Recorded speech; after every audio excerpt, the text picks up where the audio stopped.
Good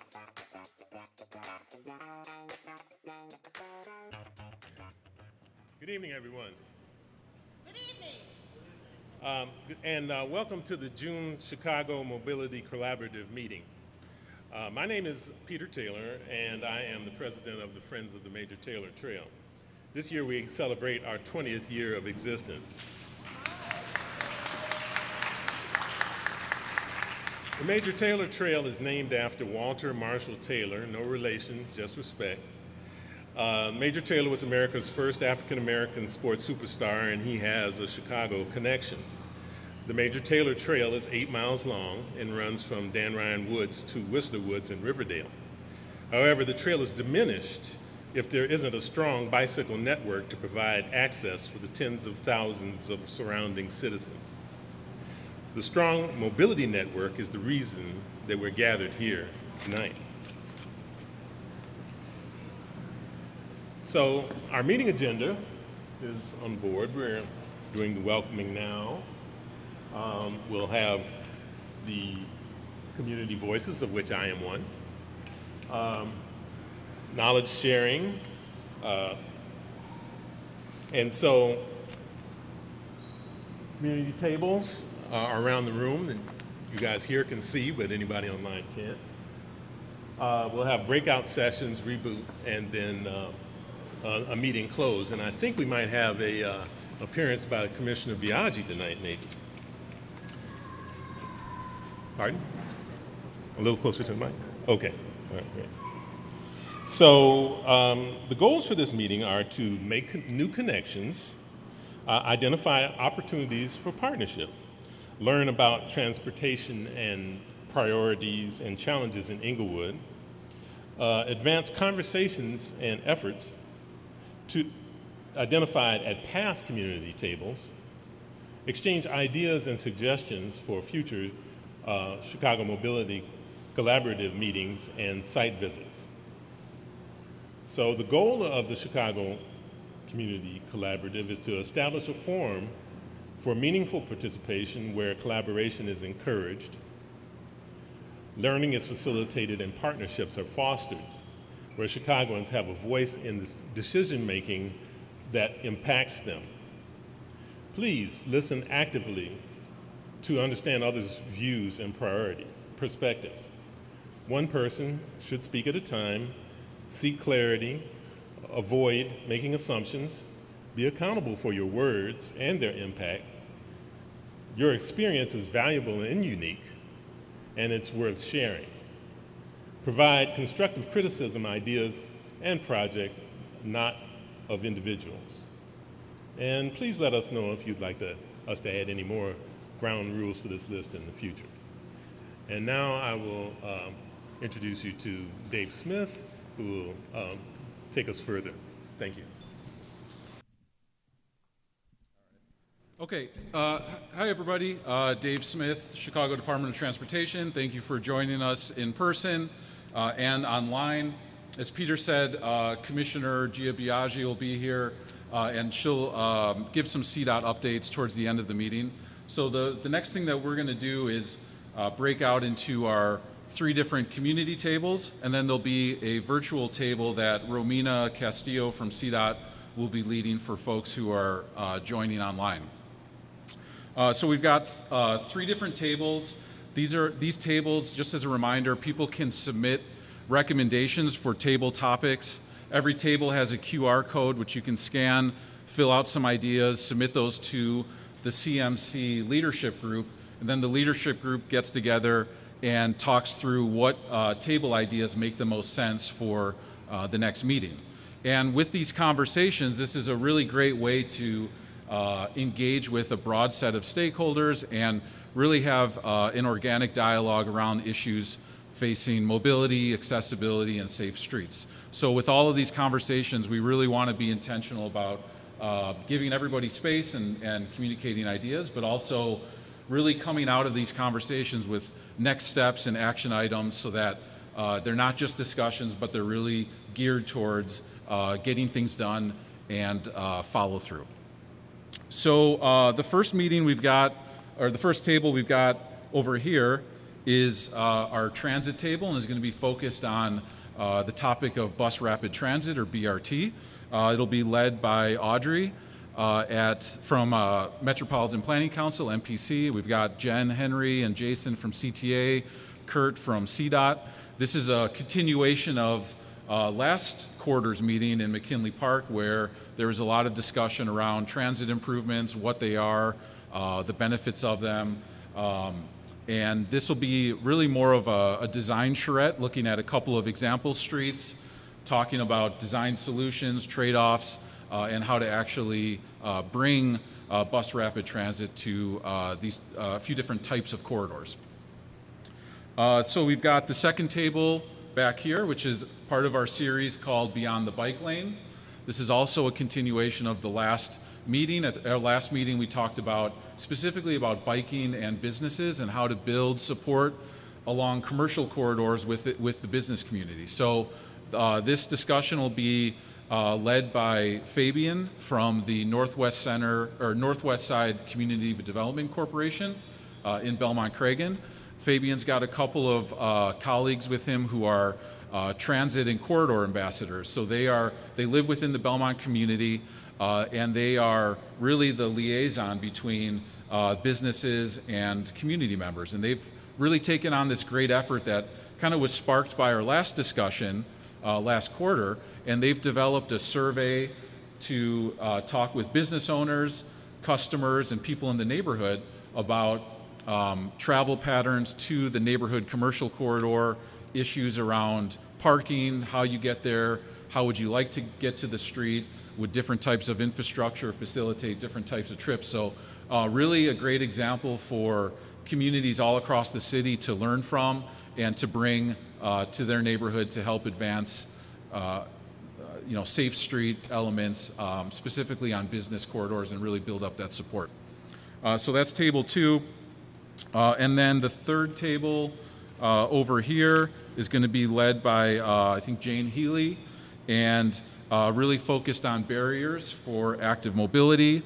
So talking about the built environment, issues around accessibility, ADA requirements, and a conversation around physical barriers that exist in different neighborhoods and can make biking, walking, accessing transit a challenge. So that'll be a good conversation, and this idea of physical barriers, there's a lot of commonality between communities across the city, but also different parts of the city have unique challenges to deal with.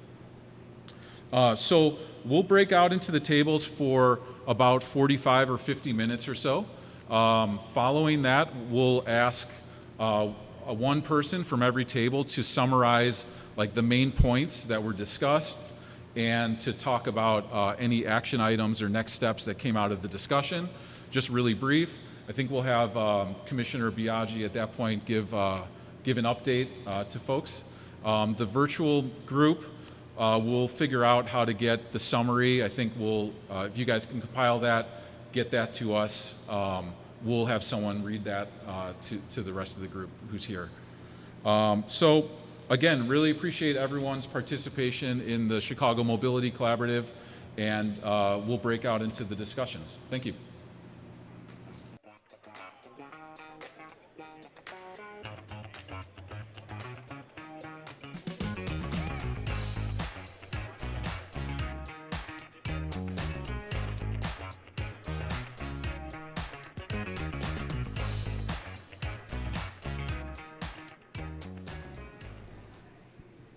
Okay, thank you, everybody. So what we're going to do is we'll call up one person from each table to just kind of summarize the main points of the conversation and talk about next steps. And so we'll have each table report out. I think we're working on getting a summary from the virtual room as well, so we'll have someone read out what was discussed there. And then we'll have our partner Fatal from Englewood come up and talk about the work that he's doing within the community, and then we'll have Commissioner Biaggi kind of close things out. So, table 1. Yeah, come up. Thank you.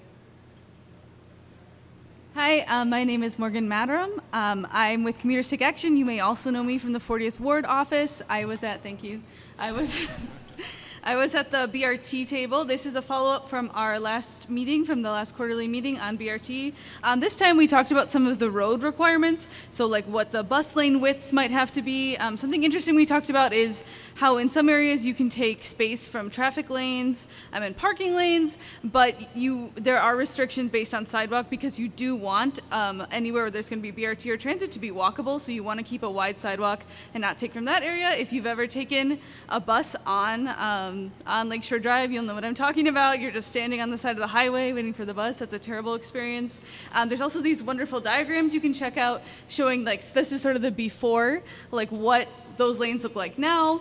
Western, on the south side, there's 6 lanes of traffic, and then we have some beautiful after pictures where we have our BRT lanes and what that might look like and what those requirements may be. The last one I think is the most beautiful. It's truly a complete street, protected bike lane, bus, 2 cars, 2 lanes of traffic, and parking. And that's that.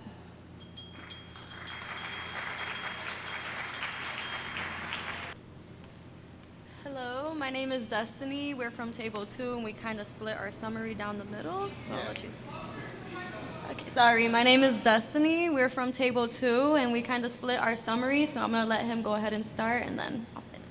So my name is Frank. I'm part of the Belmont Credit Ambassador Program. So what me and my team were doing, we were going around Belmont Central area for the Belmont Avenue streets, doing the survey for business owners and pedestrians around that area, just to get their feedback and their thoughts about issues when it comes to traffic, parking, speed issues, everything like that. And what we got from both business owners and pedestrians, pretty much all three, they pretty much expressed issues with, some parking issues, speeding issues, issues with, people, on the sidewalks, leaving the DB bucks around, obviously we all seen DB bucks being left around the sidewalk. Sometimes they put it on the sidewalk, it falls, it blocks people's way. Speeding issues, there's some people in some areas on Belmont Avenue that express, there's a lack of, speed camera by a school, and they will, take that time to, some cars to speed up to get faster, and it causes issues. And yeah, overall, pretty much trying to help them get their feedback and try to see if we could come up with a solution for them. And if I'll pass it on to Destiny, and she'll give you pretty much more of a summary of it.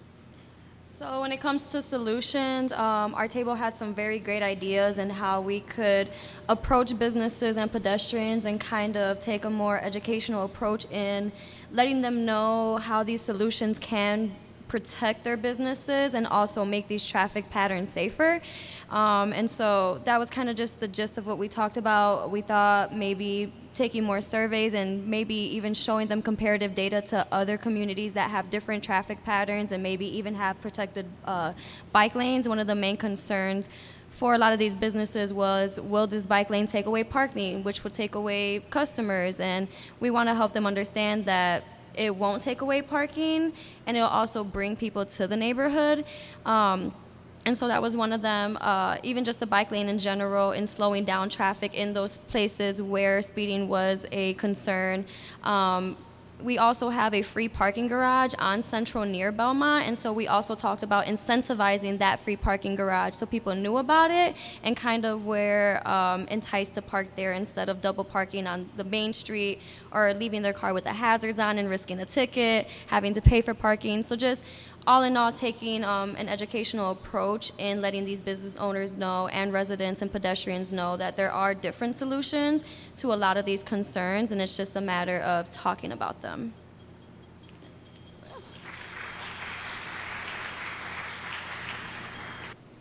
Hi, so I was with the walking tour. The original tour guide couldn't make it tonight, so we went on, Peter gave us a wonderful impromptu tour of the surrounding area. We talked a lot about investment in the area and also gaps in investment in the area. So for example, even though we see divvy bikes around, we don't see the bike infrastructure that would more incentivize people to use those bikes. We also talked about how kind of the political structure of the area makes those investments difficult, even though Englewood is a cohesive community area with a lot of history.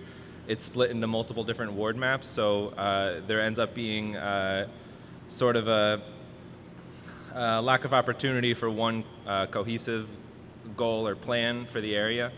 We also took a lovely walk around the park itself. Talked a lot about kind of the history of the park and the surrounding neighborhood of the park. Yeah, it was a good walk.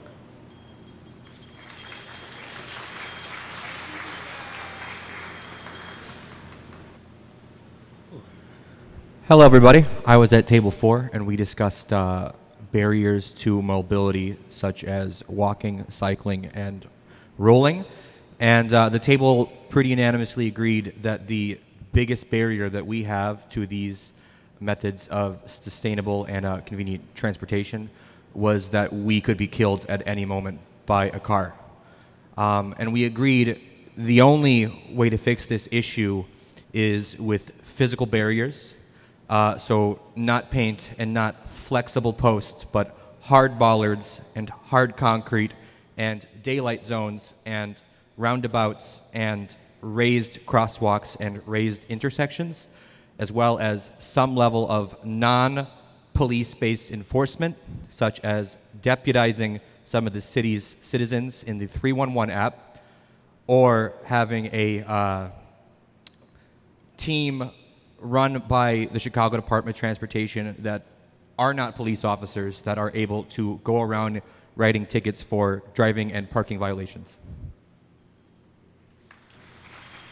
Thank you. My name is Emmy. I'm one of the SAFE ambassadors, and I will be representing our on Zoom cohort. That table was led by Romina Castillo and under the title Beyond the Bike Lane. So I'm going to summarize what was talked about for our Zoom folks. They brought up questions about not being, they brought up questions not being answered from CDOT on an infrastructure investment and prioritization. Some folks were requesting better understanding on how funding is prioritized across the city and how community can access those funding systems. And it was also suggested that CMC be a space where CDOT can engage the public around investment priorities or projects to involve people more from CDOT. Folks also mentioned a need for better coordination among city agencies and departments. So CTA and DPD were mentioned. There was the suggestion for a survey to gain feedback from the public about how many people would like to walk or bike if it was safer, recognizing nuance on the meaning of safety in different communities.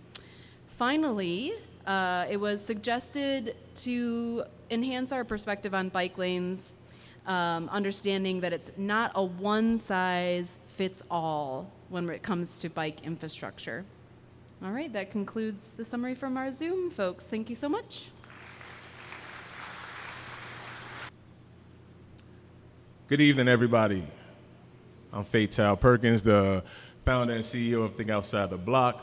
Welcome to Hamilton Park. Welcome to Inglewood, my home, the safest place in Chicago. I did a lot of work with MBAC, listening to everybody come up here and report out. It just made me think of some of the things that we work toward. One of the things that I tried to make sure that I continuously share was making sure that no matter what our individual goals are, to make sure that we are looking at the whole picture, right? And so I heard some people talk about the protected bike lanes, whereas there was a challenge for people who have businesses and is taking up parking spaces, right? And so when I think about like how Inglewood is set up, where when we advocated for protected bike lanes and different things, to know that one of our barriers was that we have 5 different aldermen.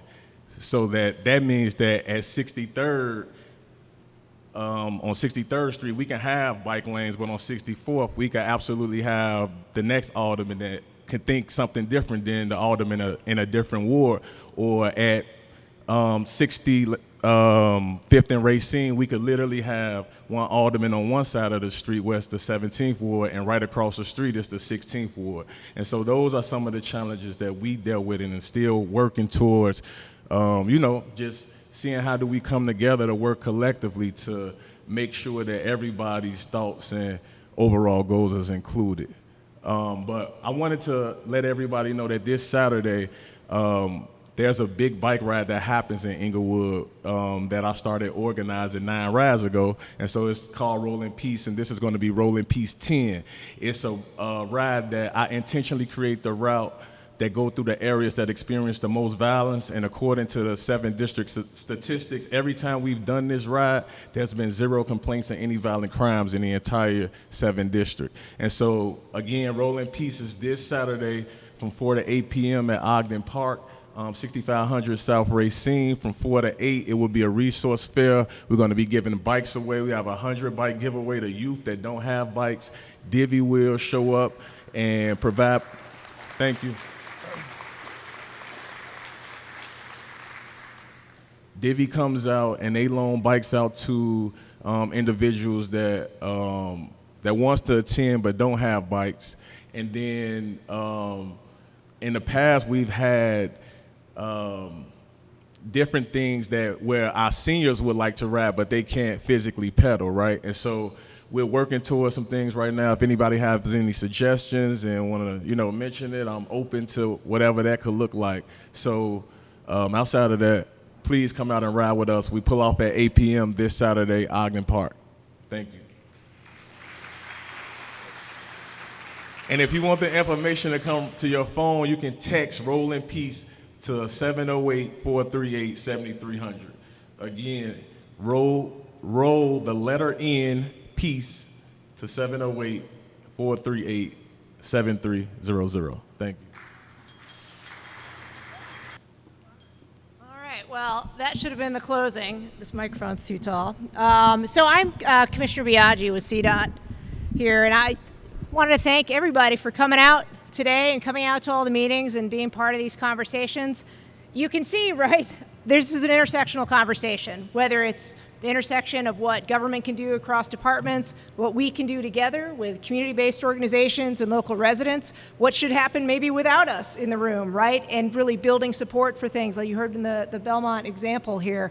I think the quote I heard was from you, change management is real, at the table over here. And it is, right? And it's going to take all of us to make that change happen. And I think we heard, what I heard at least, and sitting at most of the tables here, was also the way that, whether it's the way CDOT communicates, the way we talk to each other, that the messaging, the values are here. And I think a lot of us in this room, we get the values of where we want to go. But how we talk to each other, how we listen to each other, how we communicate that, sometimes it's, awesome transportation nerd statistics and we can make our case. But sometimes it's an emotional appeal that's going to make our case. Sometimes it's listening to the business community and really hearing them. And we're working on, for example, an economic impact study to show that cycling has a positive economic impact. That might be the message that we need. So I just want to offer my gratitude and appreciation for everyone participating, coming to these things, visiting other parts of the city, cycling around here. Please come to the Rolling Peace event. Those are really meaningful events, and they're happening. Events like this one that's coming up on Saturday and all around the city. Participate and just know that we appreciate. And I feel, lastly, I'm talking too much already, but we're listening. We're listening very hard to what you're saying. What you're saying here in these meetings and in every other conversation, it's meaningful. We're putting it into the work that we're trying to do together with you, and we can't do it alone. So again, thank you for participating, and please continue to be on this journey with us. So I think that's it. Good night. Thank you for coming.